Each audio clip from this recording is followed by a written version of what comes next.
2024년 갑진년이 밝았습니다. 새해 복 많이 받으십시오. 강혜신의 오늘의 미국.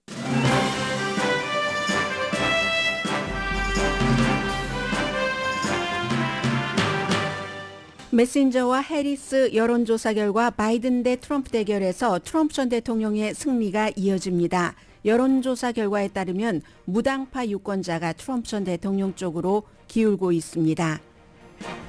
공화당 예비선거는 이제 트럼프로 마무리됐다는 성급한 듯한 결론을 내리는 전문가도 다수 있고 헤일리 후보를 지지하는 억만장자들은 다음 주 뉴햄프셔 예비선거를 보고 지원을 계속할지를 결정할 것이라고 말합니다. 니키 헤일리 후보는 미국이 결코 인종차별 국가가 아니라고 했지만 헤일리 가족 역사는 다른 말을 한다고 USA 투데이 컬럼리스트가 지적합니다. 이 컬럼은 헤일리는 이 말을 함으로써 불리해졌고 공화당은 인종에 대해 논의할 준비가 안 돼 있다고 지적합니다. 빅테크 회사들이 또 대규모 감원을 합니다. 유튜브의 100명 감원은 틱톡과 경쟁하기 어려운 게 주요 이유지만 그 밖에 빅테크 회사의 감원은 인공지능이 직접 원인입니다. 북한이 한국이나 일본, 괌을 핵공격할 수 있다는 전문가 경고에 대해 북한을 오랜 동안 취재하고 방문도 했던 니콜라스 크리스토프 씨가 칼럼을 썼습니다. 신중한 전문가들을 인터뷰해서 작성한 이 칼럼은 바이든 행정부가 군, 중국, 정보, 모든 도구를 동원해 북한의 공격에 대비해야 한다고 경고합니다. 미국은 이스라엘에 반대하는 예멘의 후티 반군을 계속 공격하고 이스라엘은 하마스의 잔인성을 강조하면서 전쟁을 이어갑니다. 그러나 아랍 국가들은 전쟁을 끝내고 팔레스타인 국가를 건설할 계획을 세우고 있다고 파이낸셜 타임스가 보도했습니다. 여러분 안녕하십니까? 오늘의 미국 강혜신입니다. 오늘의 미국은 당연히 미국의 모든 뉴스들은 공화당 예비선거가 끝났습니까? 아직 안 끝났습니까? 이렇게 물어보고 답변을 합니다. 그런데 물어보는 그 질문을 받을 사람에 따라서 전부 답변이 다르고 언론도 매체에 따라서 본인들이 원하는 쪽으로 말을 하는 경우가 굉장히 많습니다. 그래서 후보들도 전문가들도 언론도 다 다른 주장을 하는데 트럼프 전 대통령은 누가 뭐라고 하더라도 아직 정말 끝나지 않았어 이렇게 말하는 언론이 많습니다만 그리고 아직 공식적으로 끝나지 않은 것이 사실이지만 기본 베이스를 넘은 것 또한 사실입니다. 아이오와주에서 투표율이 낮았다 이래서 50%는 그러면 전직 대통령인데도 불구하고 공화당 예비선거에서 그를 지지하지 않는다는 것 아니냐 등등의 많은 주장이 있지만 아이오와주에서 트럼프 전 대통령이 이번에 투표율이 그렇게 낮았는데도 2016년에 받았던 그 표보다 훨씬 많이 받았고 더군다나 이제 복음주의라든가 남자 여자 골고루 이제 전보다 개선된 그런 결과를 보였습니다. 물론 슈퍼 튜스데이가 돼야지 많은 주가 예비선거를 치르니까 그때 확정이 되겠지만 트럼프 전 대통령으로서는 지금 슈퍼 튜스데이 전에 확정하길 원합니다. 그래야 그때부터 시작되는 재판 여기에서 이제 좀 마이너스 나는 것을 피해 볼 수 있기 때문에 그리고 어제도 니키 헤일리 후보를 열심히 공격하는 주장을 했지만 그 주장의 대부분은 가짜 주장이기 때문에 사실과 다른 것이기 때문에 트럼프 전 대통령이 뭐라고 니키 헤일리에 대해서 주장했습니다. 비난했습니다. 그 내용은 말씀드리지 않겠습니다. 론 디산티스 후보는 끝은 무슨 끝? 아직 끝이 아니야 라고 얘기를 합니다. 그것도 근거가 있는 얘기이긴 합니다. 왜냐하면 이제 몇천 명의 대의원들이 전당대회에서 한 사람의 후보를 정하는데 그 몇천 명 가운데서 아이오와주의 대의원 숫자는 41명밖에 안 됩니다. 굉장히 적은 거죠. 1%도 안 돼요. 4천 명 훨씬 넘으니까 대의원이 공화당이.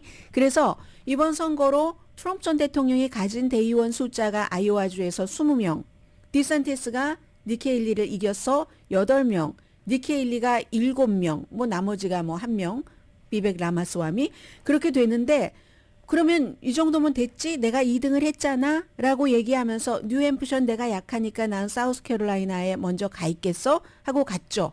그런데 디산티스의 그를 지원하는 정치행동위원회 슈퍼팩은 이미 스텝을 줄이기 시작했습니다. 여기까지 보면 완전히 공식적으로 트럼프는 아니지만 이제 트럼프와 니키 헤일리의 대결이라는 것들이 대강은 드러나는데 니키 헤일리는 그렇게 주장을 합니다. 이제 트럼프의 라이벌은 나뿐이야. 나는 언제나 진실을 말하는데 트럼프는 진실을 말하지 않아. 거짓말을 많이 말해. 이렇게 어제도 열심히 선거운동을 했습니다. 정치인이 언제나 정확한 진실만을 말하기는 거의 불가능해 보이지만 그런데 인종에 대해서만은 사실 진실을 말하기가 쉽고 그렇게 진실을 말하는 게 맞는데 헤일리가 과연 이 인종에 대해서 진실만을 말할까요? 미국은 한 번도 인종차별주의였던 그런 국가가 아닙니다. 저는 인종차별을 받았지만 미국은 한 번도 인종차별을 받은 인병차별을 한 국가인 적이 없습니다. 이 말은 진실입니까? 주요 미디어에서는 어제 한 번 다루고 싹 걷어냈습니다. 그런데 저는 이제 여러 미국과 세계의 주요 매체를 쭉 리뷰하다가 이렇게 때로는 종합적으로 너무 많은 것을 보기 때문에 그때그때 여러분들께 그 뉴스원을 다 밝히지는 못합니다. 그러나 단독 취재라든가 그 매체에서 그런 건 여러분들께 꼭 밝혀드리고 있고요. 그 많은 매체들을 들여다보는데 어제 한번 딱 얘기하고 싹 들어갔습니다. 그런데 소수인종으로선 너무나 중요하죠. 이민자로서는 이 문제가 다행히도 USA 투데이의 칼럼니스트인 세라 피켄노라는 이 칼럼니스트가 헤일리가 미국이 결코 인종차별 국가가 아니라고 했지만 헤일리 가족 역사는 다른 것을 보여준다. 이런 칼럼을 썼습니다. 그러면서 이제 이 칼럼에 혹시 여기까지만 방송을 들으시는 분들도 계실 테니까요. 가장 중요한 부분은 공화당은 백인 유권자 블록입니다. 중요하게. 그리고도 또 나이가 많은 특히 트럼프 이후 시대에는 더하죠. 트럼프 당이 돼버렸으니까 완전히 뭐 트럼프 당이 돼버렸다기보다 공화당과 트럼프가 지금 거의 일치한다고도 볼 수 있는 수준 70% 이상 그렇게 돼 있는데 이런 상황에서는 공화당은 인종차별에 대해서 논의할 준비가 안 돼 있다. 이게 이제 제일 중요한 문제고요. 세라 피켄노 씨가 쓴 오늘 USA 투데이 칼럼을 소개를 해드리겠습니다. 제가 평소에는 USA 투데이를 잘 소개해드리지 않거든요. 왜냐하면 USA 투데이가 짧게 뉴스를 전하는 것 맞습니다. 눈에 확 들어오게. 그러나 이제 그런 것들은 USA 투데이의 단독 취재가 아니고 어디서나 다 하는 취재이기 때문에 그리고 칼럼 같은 것은 사설은 좀 분명하긴 해요. 분명하지만 아주 무슨 특별한 수준 이상을 넘는다던가 그냥 저의 기준으로는 그렇지 않아서 자주 인용하지 않는데 오늘 이 세라 피케노 씨의 칼럼은 이렇게 시작을 합니다. 첫 번째 유색인종 사우스캐롤라이나 주지사였고 그리고 이제 여러 가지 그 니키 헤일리에 대해서 그 앞에 좀 얘기를 한 뒤에 제가 말씀드렸었던 팍스 앤 프렌즈의 한 명의 진행자가 당신은 인종차별주의적인 당에 속해 있습니까? 이런 질문을 한 겁니다. 그 질문에 대해서 답을 한 거예요. 그러자 우리는 인종차별주의 국가가 아니에요. 브라이언 그 킬리드가 물어봤으니까 우리는 한 번도 인종차별적이었던 그런 국가였던 적도 없습니다. 그런데 USA 투데이의 칼럼니스트는 니키 헤일리 가족의 스토리는 반대를 말합니다. 그래서 저는 니키 헤일리의 미국은 한 번도 인종차별주의였던 적이 없습니다라는 답변이 셔킹했습니다. 12월 달에 이제 노예제에 대해서 한 말 여러분들께 전해드렸습니다. 뉴햄프셔에서 타운홀 미팅에서 질문을 받고 남북전쟁의 원인이 무엇이냐 했었을 때 뭐 국가의 운영 방식이라고 얘기했지 노예제라고 말하지 않았어요. 물론 그 뒤에 논란이 일자 그건 그렇지만 제가 중점적으로 얘기한 건 이겁니다. 항상 정치인들이 본인이 한 말에 대해서 어떠한 그 날카로운 질문을 받을 때 제가 중점적으로 말한 게 이거잖아요. 이렇게 피해갑니다. 이제 니키 헤일리도 그렇게 해서 그렇지만 데미지는 다 끝났죠. 한번 인종에 대해서 얘기한 겁니다. 노예제가 흑인과 백인과의 문제였으니까. 그리고 이제 다시 팍스와의 인터뷰로 돌아오면 전에 자신의 경험 여러 가지를 얘기를 했지만 그 가운데 하나를 이 칼럼니스트가 지적을 합니다. 누군가 이 니키 헤일리가 아버지와 같이 인도계도 뭐 농산물을 많이 먹는 사람들이잖아요. 그래서 어떤 농산물에 대한 가판대 벤더에서 아버지와 같이 뭔가 농산물을 사고 있었을 때인데 아버지가 인도계 이민자고 시크교도입니다. 그러니까 터번을 썼죠. 본인의 정치적인 신념에 따라서 딸은 하지 않았고 아버지가 그 털번을 이렇게 머리에 감는 것을 쓰고 딸과 같이 그냥 농산물을 쇼핑하고 있었을 뿐인데 누군가가 사우스캐롤라이나주에서 경찰에 그 아버지를 신고했답니다. 수상하다고. 이제 이런 경험을 얘기를 했는데 인종차별주의가 없는 나라에서 그런 상황에 경찰에 털번을 썼다는 이유만으로 21세기에 신고를 합니까? 칼럼니스트의 반문입니다. 따라서 니키 헤일리의 미국은 인종차별이 전혀 never 없었던 국가입니다라는 말은 명백한 거짓입니다. 그 본인의 경험에 의해서도 원주민이 살던 땅에 세워진 나라에서 경제를 성장시키기 위해서 다른 인종을 노예로 삼은 나라가 미국입니다. 일본계 미국인을 2차 대전 중에 수감한 나라도 미국입니다. 다만 일본계라는 이유만으로 미국에서 태어났어도 어린이를 포함해서요. 콜로라도 어디에 가둬뒀잖아요. 민권운동 당시에 또 그 이후 2020년 블랙 라이브스 매터 시위까지 그 모든 것들이 인종차별 때문에 싸운 겁니다. 그런데 누구는 뭐 시위 도중에 무슨 뭐 약탈도 있고 그렇겠죠. 그런 것들이 있으면 거기에만 포커스를 두고 이것의 본론이 무엇이었는가 백인까지 많이 가담을 해서 이 시위를 한 것은 인종차별을 하지 말자는 시위였잖아요. 그런 것들. 며칠 전이 이제 마틴 루터 킹 주니어의 탄신일이기도 했는데 인도계 이민자의 딸로 사우스캐롤라이나라는 노예제를 끝까지 지지했었던 연방과 싸웠던 그런 주에서 자라고 주지사까지 된 니키 헤일리 말과 모순되는 경우가 많습니다. 미국이 인종차별주의가 없는 국가라면은. 그런데 공화당의 표준에서 보면 그게 또 공화당이 원하는 표준이기도 합니다라고 얘기를 합니다. 니키 헤일리는 여자로서 에이시안계 이민자의 딸로서 미국 대통령이 되겠다고 공화당 예비선거에 지금 출마해서 트럼프와 싸우고 있습니다. 인종차별주의자라고 트럼프를 부르는 사람이 많습니다. 그래서 공화당은 특히 이제 공화당의 이 인종에 관한 입장을 보면은 지난 몇 년 동안 코리안 아메리칸들은 이걸 잘 생각하셔야 됩니다. 지난 몇 년 동안 공화당의 주 레드 스테이트는 커리큘럼이 학교에서 뭔가를 공립학교에서 가르치는 것을 분열적이다. 또 백인이 과거의 조상들이 했었던 이유로 죄책감을 갖게 된다 하면서 노예제에 대해서 가르치지 못하도록 하고 토론하지 못하도록 하고 공립학교라고 말씀을 드렸죠. 만약에 그런 것들을 커리큘럼에 정부에서 막는데도 집어넣으면 돈을 지원하지 않겠다고 협박하고 그걸 가장 잘한 주가 플로리다 주죠. 공립학교에서. 그래서 지금 미국의 공화당에 특히 공화당이라고 다 그렇진 않겠죠. 온건한 사람들이 있고 극단적인 우파가 있으니까. 우파 공화당은 그냥 미국이 위대한 국가다. 과거에도 오점이 없었어.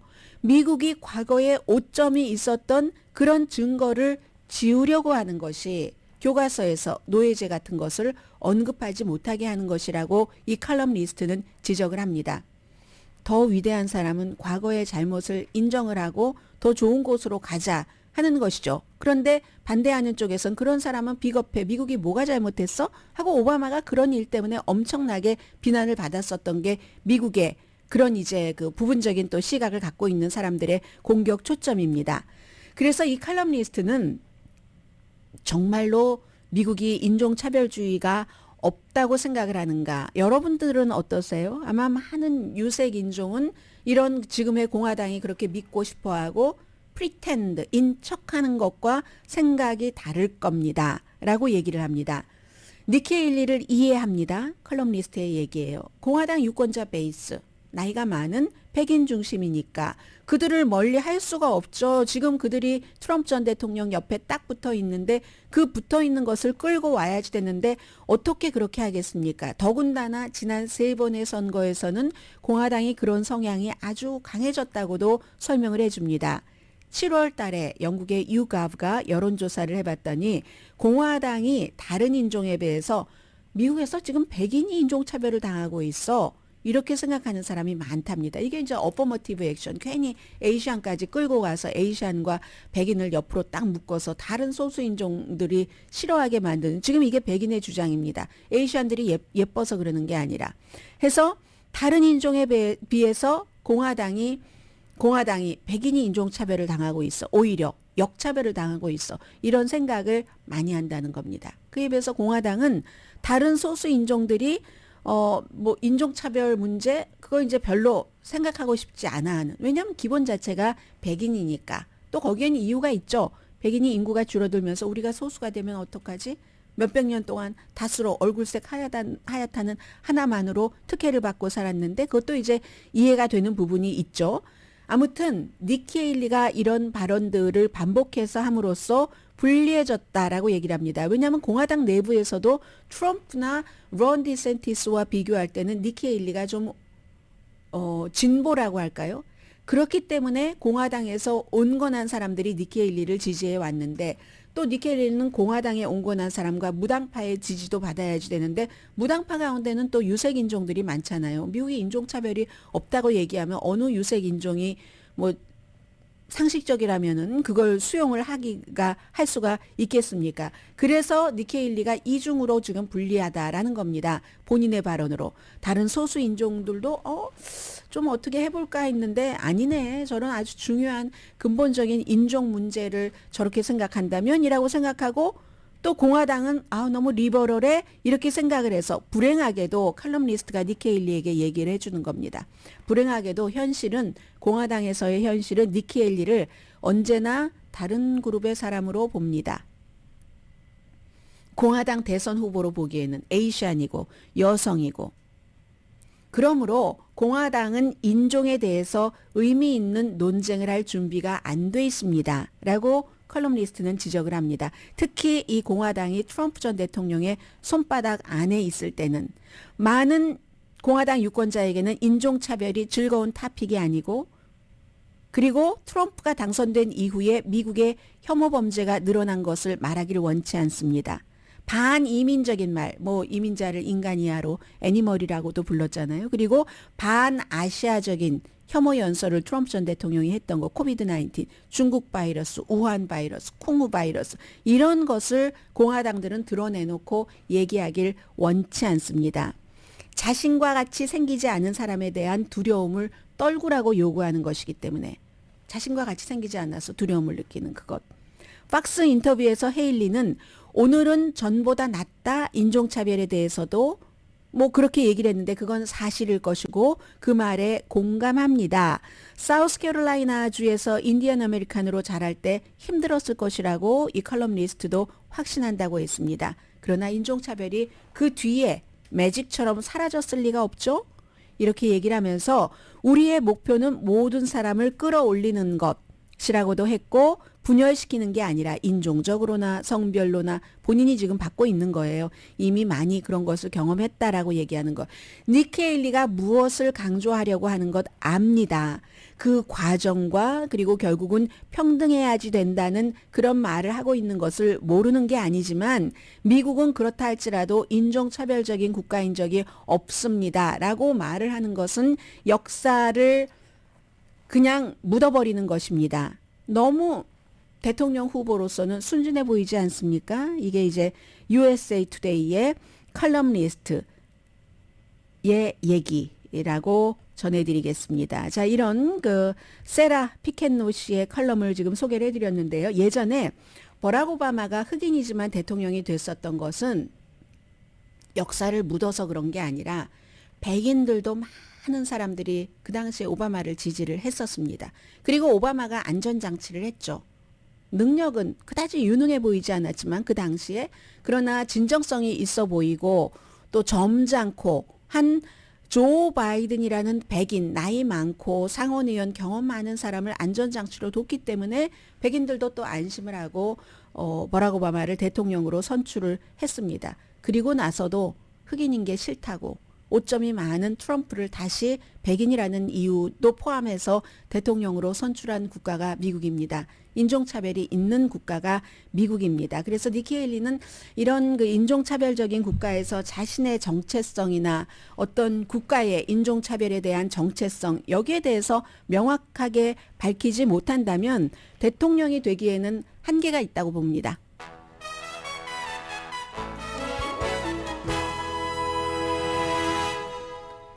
왜 그 에이션 아메리칸 가운데서도 정치인으로 활동하는 사람 가운데서도 그런 사람들이 많이 있잖아요. 본인이 백인인 줄 알고 뭐 백인을 비난하고 욕하라는 게 아니라 이런 문제 같은 것을 인식하지 않고 말하지 않으면 해결되지 않습니다. 본인이 백인인 줄 알고 백인인 척하면서 근본적인 것을 뒤로 하는 사람들이 많습니다. 그런데 최고 지도자로 나오는 사람이 그래서야 되겠습니까? 오늘의 미국은 전문가가 추천하는 이민법, 가정법 전문 재인정종합법률사무소, 그리고 나서도 지난번 노예제에 대해서는 본인이 약간 잘못한 걸 시인했지만 이번에는 언론이 그걸 잘못 해석하고 있다고 비난을 하고 있잖아요. 총 20억 달러 승소, 교통사고와 상해 전문 브라이언 타필라와 CG 변호사 그룹. 그런데 다른 매체에서 백인 매체가 많으니까 언급하지 않아서 제가 다뤘습니다.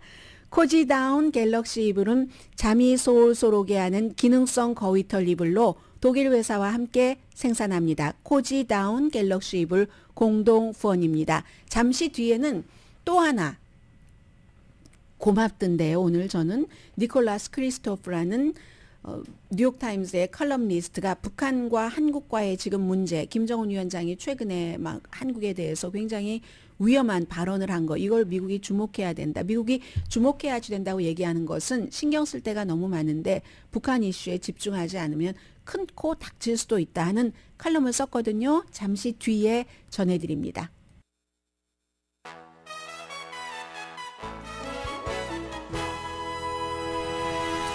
네, 니콜라스 크리스토프 씨의 칼럼부터 소개를 해드리고 다른 뉴스 이을지 아니면 뒤로 미룰지는 방송을 하면서 결정하겠습니다.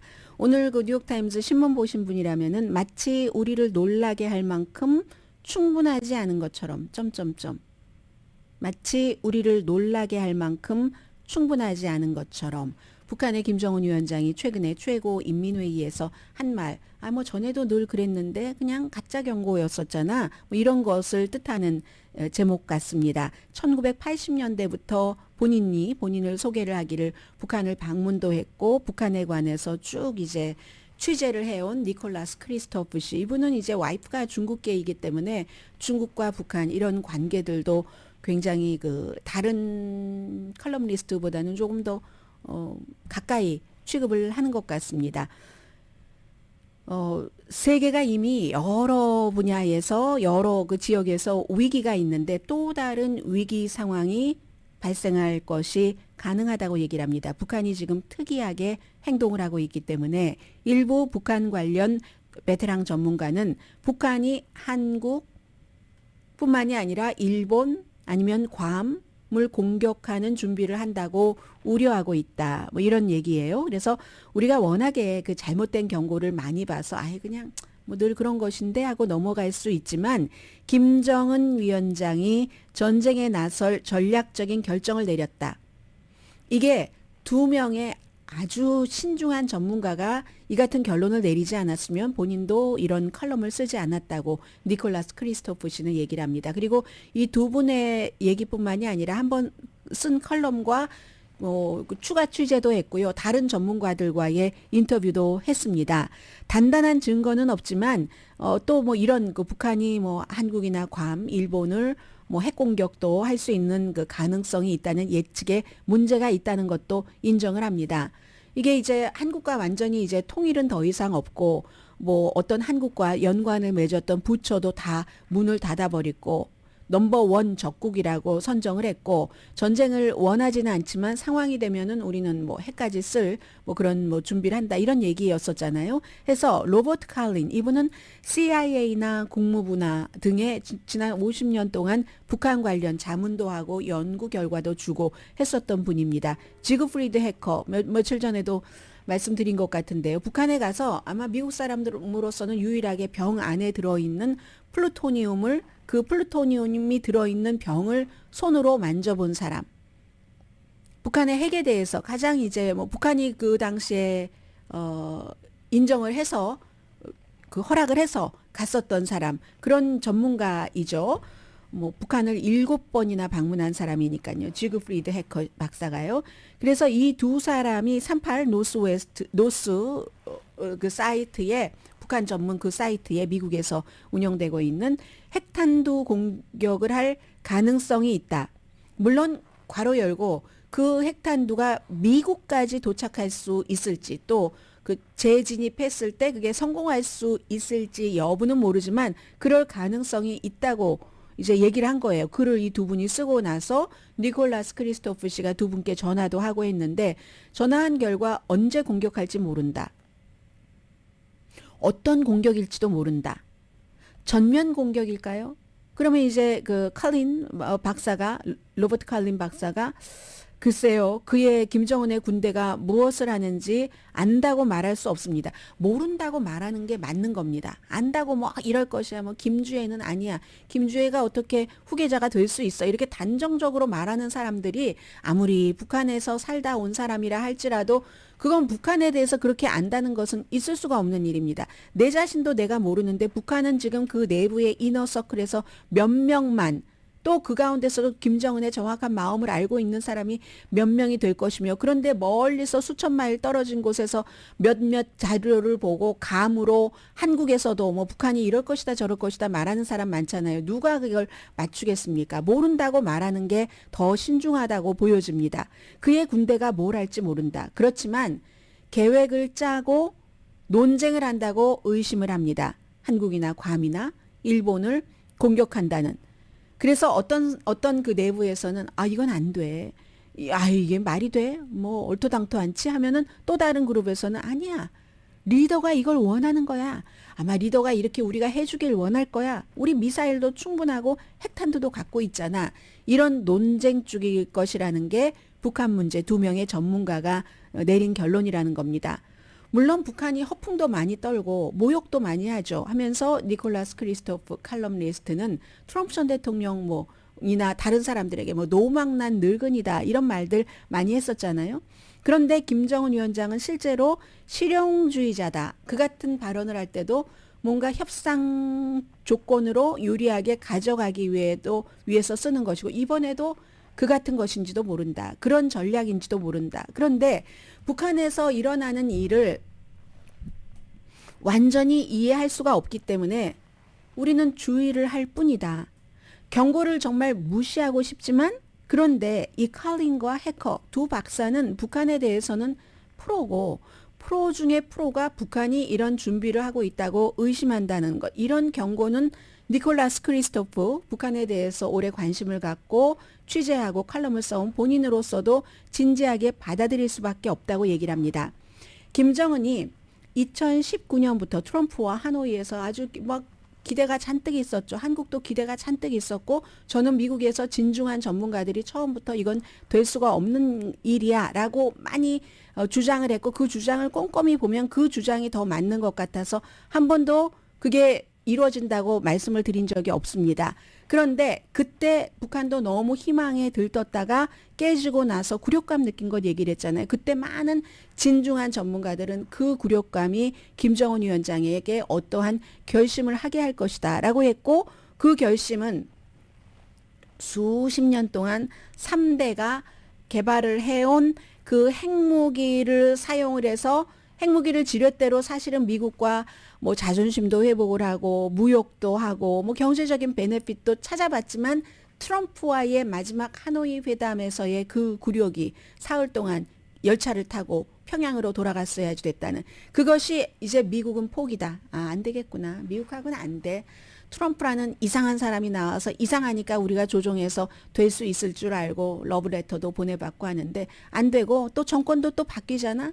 트럼프는 트럼프라서 믿을 수 없고 다른 정권은 또 너무 신중해서 믿을 수가 없고 미국은 포기하자 하면서 더 많이 핵 개발을 했고 그 사이에 여러 국제 정세가 바뀌어지면서 이제 러시아와 딱 붙어 있는 것을 누구나 다 알잖아요. 핵무기 능력을 강화하면서 과격한 말을 하기 시작했다. 남한에 너무나 가곡하게 헌법도 바꿔서 평화통일은 없다. 그러나 흡수통일은 있다는 식으로 얘기를 했어요. 위대한 혁명과업을 준비 중이다. 과거에 북한이 위대한 혁명과업을 준비 중이라고 얘기했을 때는 한국과의 전쟁을 묘사하는 표현이었다고 알려줍니다. 상기시켜줍니다. 전쟁을 원치 않는다고 했지만 그러나 전쟁을 할 수도 있다. 이번에 우리가 전쟁을 하면 한국은 존재 자체가 끝장난다. 파괴된다. 그렇게 되면은 미국의 참혹한 패배를 안겨주는 거다. 김정은 위원장의 최근 말입니다. 그래서 본인이 이 두 명의 전문가뿐만이 아니라 다른 전문가에게 또 물어봤답니다. 조엘 위트. 북한 문제에 대해서 저도 자주 인용을 했었던 분이죠. 국무부에서 오래 일을 했고 지금은 이제 스팀슨 센터에서 일하고 있습니다. 조엘 위트 씨도 두 사람이 너무 신중하기 때문에 칼린 박사나 지그프리드 헥터 박사나 너무 신중하기 때문에 본인도 그들의 경고를 본인의 또 감과 연구를 플러스 시켜서 심각하게 받아들인다고 했습니다. 그래서 이분도요, 최근에 이제 뭐 연평도 인근의 포탄 그 사건도 리허설처럼 보였다고 얘기를 합니다. 뭔가 큰 것이 오기 전에 리허설처럼 보여서 등골이 오싹했다는 게 조엘 위트 박사의 얘기입니다. 바이든 행정부가 북한에 집중하지 않는 것을 니콜라스 크리스토프 씨는 이해를 한다고 했습니다. 너무 긴급한 일이 여기저기서 터지니까. 그런데 북한이 미국을 포기했다면 이제는 북한을 외교적으로 이 문제를 풀기에는 너무 늦은 감도 있다고도 얘기를 합니다. 그런데요. 항상 말씀을 많이 드려왔습니다. 중국이요. 중국과 완전히 척질 수가 없어요. 미국은. 척질 수도 있지만 그렇게 원수 삼아 놓으면 북한 문제를 해결하기가 굉장히 어렵습니다. 중국은 오히려 미국보다도 중국은 이제 미국이 지금 하는 것을 보면서 대만 문제를 본인들이 원하는 쪽으로 끌고 가려고 하지만 뭐 전쟁을 주도하면서 하는 건 없잖아요. 그래서 중국은 그런데 이렇게 보니까 북한이 굉장히 위험하다. 거기에 대해서 미국보다도 훨씬 가까이서 경각심을 느끼고 있다고 니콜라스 크리스토프 씨는 지적을 합니다. 그래서 베이징이 이 문제를 도울 수도 있다. 미국이 직접 북한과 외교를 다시 해보자 하면은 말을 전혀 거기에 대한 화답이 없을 수 있지만 중국이 그걸 대신 해줄 수가 있다라고 얘기를 합니다. 그리고 북한과 여러 가지로 이제 뭐 도움을 많이 받아야 되니까 관련이 있는 뭐 비영리 재단들의 연합체, 북한위원회라는 그런 연합체가 있어서 이 위원회에 데브라 파이크스라는 멤버에게도 전화를 걸어봤더니 요즘은 북한에 대해서 이 비영리 단체에서 연락을 해도 답도 없답니다. 그런 것. 그러나 반면에 북한이 한국이나 일본이나 괌을 공격한다? 에이 하고 좀 회의적인 시각을 본다면 북한이 그렇게 공격을 해서 얻을 수 있는 게 뭐지? 뭐 윤석열 대통령도 얘기를 하잖아요. 그럼 북한도 모든 방면에 모든 수단을 동원해서 그 보복을 받을 것이다. 이런 거. 그런데 칼린 박사, 헥터 박사, 해커 박사 이런 데에 대해서 다 답이 없어. 여기에 대해서도 정확한 답이 없답니다. 북한이 뭐 때문에 그렇게 하지? 그런데요. 우리가 제목을 생각해 보면은 세계적으로 상상하지 못할 때 기습적으로 어떠한 공격들이 이루어졌잖아요. 이번 하마스의 이스라엘 공격도 마찬가지죠. 뭐 정보 같은 것을 공격할 것이다라고 이스라엘이 받아보고도 무시했다잖아요. 어떻게 이런 대담한 공격을 우리에게 할 수가 있어? 미사일 방어 시스템도 우리가 이렇게 강한데 했다는 거잖아요. 그런 식으로 세계가 기습적으로 공격을 받는 게 이어졌고 공격받는 사람들은 어찌 이런 일이 일어날 수가 있지? 하고 놀랐었다고 얘기를 합니다. 해커 박사는 미국의 핵 위협은 러시아, 이란, 그리고 이제 북한 3개국이잖아요. 최근에 북한은 주목받지 못합니다. 지금 이스라엘 하마스 전쟁 때문에 미국은 뭐 예멘의 후티 반군을 지원한다고 해서 이란을 말하자면 간접 공격하고 러시아도 마찬가지로 뭐 공격하고 등등 하지만 북한은 주목받지 못하는데 북한이 주목받아야지 된다고 얘기를 합니다. 니콜라스 크리스토프 씨가 북한에 대해서 쭉 커버하고 취재하면서 배운 것은 북한에 대해서 예측하는 게 아니다라고 얘기를 합니다. 어차피 예측해봤자 뭐 코끼리 뭐 코 만지기니까는요.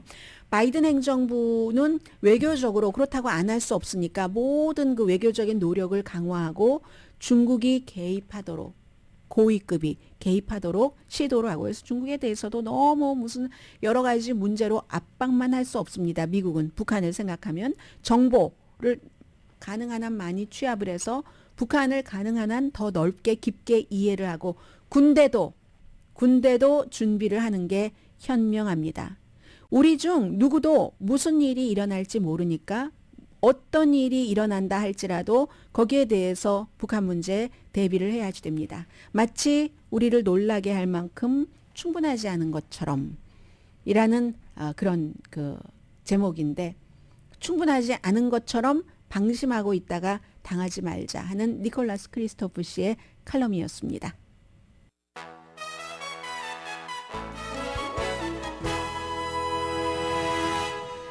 라디오 서울 방송 오늘의 미국 듣고 계십니다. 어제 그 구글이 유튜브에서 100명을 감원한다. 이때부터 막 인공지능 얘기 굉장히 많이 나왔는데요. 구글의 그 유튜브 감원은 구글이 요즘에 그 광고가 많이 그 줄어들었답니다. 그게 왜 그러겠어요? 구글이 아무리 뭐 짧은 거 쇼츠 같은 거 만든다 할지라도 항상 오리지널이 있고 거기에 그 카피본이 있잖아요. 그러면 그 구글은 쇼츠에 대해서는 틱톡의 카피본이죠. 그래서 사람들이 이제 틱톡에 이미 먼저 길이 많이 들여져 있고 그런 것도 이제 이유죠. 틱톡과 경쟁 때문에 뭐 그런 건데 그리고 이제 뭐 구글도 인공지능에 투자하면서 사람들을 줄이는 것도 있는데 기본적으로 오늘 그 악시오스는 인공지능이 테크놀로지 분야에서 일하는 사람들 우리의 일자리도 빼앗고 있습니다. 그리고 어떤 경우는 뭔가 아무튼 회사에서도 누군가를 감원할 때 이유를 만들어야지 되잖아요. 그래서 테크놀로지, 인공지능을 이유로 가져다 붙이기도 한다. 뭐 이런 얘기도 하는데 반반인 거죠, 거의. 그래서 이 악시오스의 기사는 메건 모론 씨가 썼는데 대형 그 테크 업계가 기술 회사가 이 해고를 정당화하기 위해서도 인공지능을 끌어다 놓고 실제로도 인공지능 때문에 일이 많이 그 줄어들고 빠른 시간에 할 수 있기 때문에 이래저래 인공지능이 문제는 문제라는 겁니다. 사람에 대해서는 일하는 사람에 대해서는 그래서 기본적으로는 만약에 인공지능 때문에 그렇다 테크 업계에서 그러면 인공지능을 관리한다던가 아니면 그 굉장히 그러니까 인공지능에 대해서도 그 재능이 있고 실력이 있고 거기에 대해서 뭔가를 아는 사람 이런 사람은 해고될 리가 없겠죠. 이제 그런 식인데 구글이 인공지능에 더 집중하기 위해서 지난주에도 사람을 해고했고 그 이후로 그리고 이번 주에도 틱톡과 경쟁이 너무 심하고 광고료가 줄어들어요 하면서 또 사람을 해고를 했잖아요. 일부는 광고 분야라든가 아니면 하드웨어 팀에 속해 있었지만 또 다른 일부는 무슨 뭐 구글 어시스턴트 작업을 하던 사람이라는데 이건 어시스턴트 작업이라는 것도 AI와 연관이 있는 거랍니다. 그러면 결국은 이 AI와 연관이 있어서도 뭐 아주 아래 사람들은 해고를 할 수 있다는 뜻이다. 뭐 이런 식으로 글을 그 기사를 썼어요. 그리고 구글은 앞으로도 더 많은 사람을 삭감할 예정이라고 하고 구글뿐이 아니라 뭐 세일즈포스라든가 심지어는요. 그 인공지능의 하드웨어 스타트업 회사도 휴메인이라는 그런 스타트업 회사도 인공지능 스타트업 회사인데 인공지능에 집중하기 위해서 일부는 해고하고 또 어떤 분야는 그 고용을 동결한다 이런 발표를 하고 있다는 겁니다. 그러니까 인공지능도 이제 완전히 시작은 아니에요. 좀 이제 발전되는 그런 단계를 하고 있어서 미국의 이제 8개의 큰 기술 기업이 테크놀로지 업체가 올해 1분기에 직원을 뭐 한 8,000명 정도 해고한다고 발표를 했고요. 이거 엄청나게 그러니까 사무직 일하는 사람들은 엄청난 지금 이동이 있는 겁니다. 뭐 인공지능을 관리할 수 있는 사람 한 사람이 전에 인간 몇 사람이 하던 일을 다 할 수 있으니까 인공지능을 시켜서 그런 일들을 쭉 얘기를 하고 있고요. 하고 또 정리해고할 때 그냥 회사가 어떻게 보면은 완전히 이제 자동화로 가려고 하는 그 자동화로 가려고 하고 직원을 AI로 완전히 대체하려고 하면서 속으로는 그러면서 뭐 이런 이유 저런 이유 되고 일단은 뭐 여기 뭐 하이 퀄리티 잡이 필요하기 때문에 이런저런 이유로 되는데 전체적으로 자동화할 수 있는 부분에서는 자동화하려는 게 회사의 마음이라는 얘기를 하고 있습니다. 그래서 이제 기본적으로 처음에는 뭐 일단 뭐 연봉 뭐 90만 달러 이상 인공지능 엔지니어의 연봉이 90만 달러 이상이래요. 그런 사람들을 많이 이제 강조를 하고 있지만 전반적으로는 인공지능이 나와서 자동화도 빨라지고 사람들의 일자리가 줄어들 수도 있고 지금까지는 이제 인공지능보다 더 뛰어난 사람 도저히 인공지능이 할 수 없는 거, 뭐 하트를 가지고 한다던가 뭐 이런 것이 있다던가 아니면 인공지능을 능가하는 그런 기술을 갖고 있는 사람들은 살아남겠지만 그 밖의 사람들은 뭐 어떻게 될지 모르겠어요. 뭐 소프트웨어 엔지니어링 작업을 하는 사람 가운데서도 많이 이제 추려질 수 있다는 거죠. 한마디로 챗 GPT를 사용을 하면은 업무의 90%를 뭐 10%는 도저히 안 되는 거예요. 이 10% 인공지능이 하지 못하는 것을 갖고 있는 사람은 살아남지만 아니면 업무의 90%는 지금으로서는 절반 시간, 사람이 할 때보다 챗GPT를 사용하면 절반 시간으로 할 수 있다는 겁니다. 그럼 절반의 사람들이 없어질 수도 있다는 거잖아요. 지금 이제 이런 시대가 오고 있다 하는 것 말씀드리고요. 앞에서 전해드리지 못한 두 가지 짧게 전해드리자면 메신저하고 해리스, 메신저가 이제 최근에 나온 웹 기반 뉴스 매체인데 아주 잘합니다. 뉴스 보도를. 새로 여론조사를 했더니 이건 추세를 보는 거예요. 트럼프 전 대통령이 아이오와주에서 승리했고 그런데 여전히 바이든 대통령을 양자 대결이다 하면 앞서간답니다. 총선까지 많이 남아있긴 했지만요. 우리가 291일이 남았다고 하네요. 그런데 매체마다 다 여론조사 결과가 조금 다르긴 한데 그래서 해리스와 메신저가 11월 말과 12월 초에 했었을 때는 트럼프가 바이든을 47%대 40%로 7%포인트 앞섰습니다. 그런데 지금 했더니 46%대 42% 앞서가긴 하지만 그 퍼센티지는 줄어들었네요. 7%에서 4%로. 그리고 결정을 내리지 못한 사람이 12%가 있습니다. 오차 범위는 3% 플러스 마이너스고요. 해서 그런데 기반에 다 지지 기반에 기반을 두고 있는 거예요. 바이든과 트럼프가. 공화당은 86% 트럼프 지지하고 민주당은 84% 바이든을 지지했기 때문에 무소속 무당파 유권자는 트럼프가 앞섭니다. 46%대 35%로. 그런데 이 무당파에서도 트럼프가 9% 앞서가는데 20%가 마음을 결정하지 못했어요. 그러니까 이걸 트럼프가 앞서간다라고 정확하게 말하기도 뭐한 거죠. 남자는 56%대 38%로 트럼프를 더 많이 지지하고 여자는 46%대 36%로 바이든을 더 많이 지지를 합니다. 오늘 뭐 제3후보까지는 말씀드리지 않겠고요. 바이든 대통령 직무 지지율은 여전히 낮아서 42%만이 지지하고 53%가 반대한다 하는 건 나옵니다. 그리고 어제 트럼프 전 대통령 그 민사 재판 성폭행 한 건 맞는데 명예훼손으로 얼마를 이제 손해배상을 줘야지 되는가 하는 것에 앉아 있다가 막 배심원들이 다 들릴 정도로 마녀 사냥이야, 뭐 또 뭐 가짜야, 뭐 사기야 이런 말을 막 해서 나중에 판사가 쫓겨내기 일보 직전이었다고 하더군요. 그때가 언제였냐면 이진 캐롤이라는 전에 이제 그 뭐 베니티 페어 같은데 막 칼럼 쓰고 한 이 여성이 증언을 할 때 왜냐면 어제 그 증언이 잡혀 있었거든요. 트럼프 전 대통령은 안 가도 되는데 가서 그 말 하려고 갔겠죠. 배심원들이 들었다는 것은 배심원들에게 영향을 줄 수도 있다는 뜻도 되고 해서 이제 이 사람이 나는 트럼프가 날 폭행해서 이 자리에 서게 됐고 그리고 그런 것들에 대해서 일어나지 않았다고 계속 거짓말하고 뭐 나의 평판을 망가뜨렸다 할 때 이제 처음에는 조용히 있다가 나중에 거짓말이야 뭐 마녀 사냥이야 이래서 쫓겨날 뻔했대요.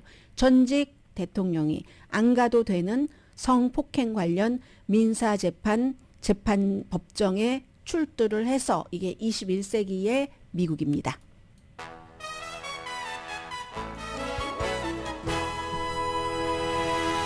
라디오 서울 방송 오늘의 미국 듣고 계십니다. 지난번에 과테말라에서 뭐 갱단을 수사 중이고 막 그 텔레비전 뉴스 라이브 하는데 들어가고 했잖아요. 그걸 수사하던 검찰이 대낮에 총에 맞아서 숨졌답니다. 매복 공격인 거죠. 암살 하는 거죠. 여러 발 총에 맞았다고 하고, 아이작 헤이조그 이스라엘 대통령이 지금 다보스에서 테헤란을 사악한 제국이다, 악의 제국이다, 이란이 이제 대리 전쟁을 뭐 여러 군데서 시킨다는 얘기를 했어요. 그리고 미국은 이제 일주일 만에 네 번째 역시 이란의 지지를 받는 이스라엘을 싫어하는 후티 반군을 직접 목표로 삼아서 공격을 했는데, 그런데 아랍 국가들은 이제 미국이나 이스라엘, 미국이 지금 이스라엘을 설득시키지 못하고요. 가자 지구에서 좀 살살해라 하는 그런 상황에서 아랍 국가들은 뭐 이스라엘과 새로운 시대로 가면서 경제 협력도 하고 잘 살아보자 하는 것도 하고 싶지만, 아랍은 아랍인 거예요. 이게 인종은 인종인 거예요. 그 우리 인종이 잘 먹고 잘 산다면 모르지만 저렇게 힘들게 지금 공격받고 있다는 이런 것들이 밑바닥에 있겠죠. 그래서 전쟁을 끝내고 팔레스타인 국가 건설을 세우고 있다. 이 파이낸셜 타임즈의 보도거든요. 국가 건설이 아니라 건설 계획을 세우는 거죠.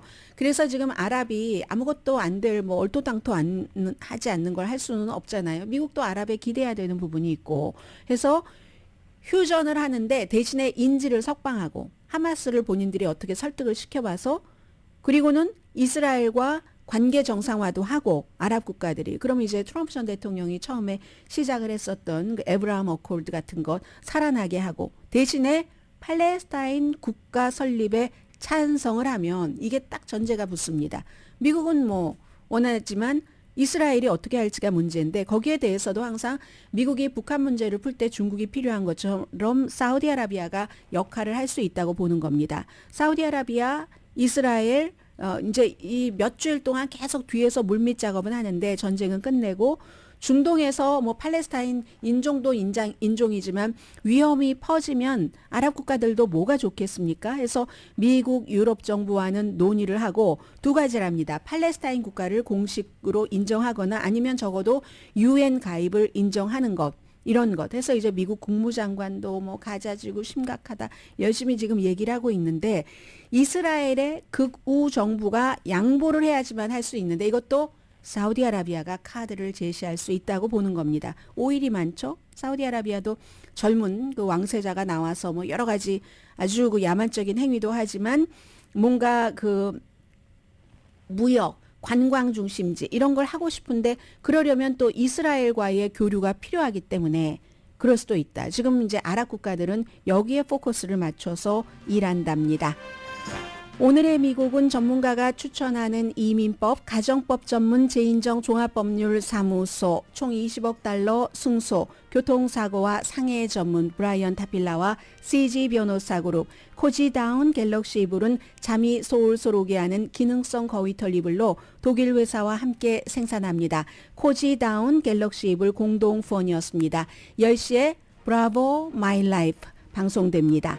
네, 성백 선생님이 인종차별이 아니라 그냥 다른 인종이 있으면 당연히 이질감을 느끼기 때문에 그건 원래 다르게 느끼는 거지 인종차별 아닙니다. 이렇게 얘기를 해주셨거든요. 그런데 그렇게 생각하고 그렇게 말하는 것이 그렇지 인종차별이 아니니까 이렇게 해야지. 조금씩 들어왔다가 그래 다르니까 좀 그럴 수도 있어 하다가 더 차별로 가는 겁니다. 이 성백 선생님의 말에 저는 동의하지 않습니다. 강혜신이었습니다.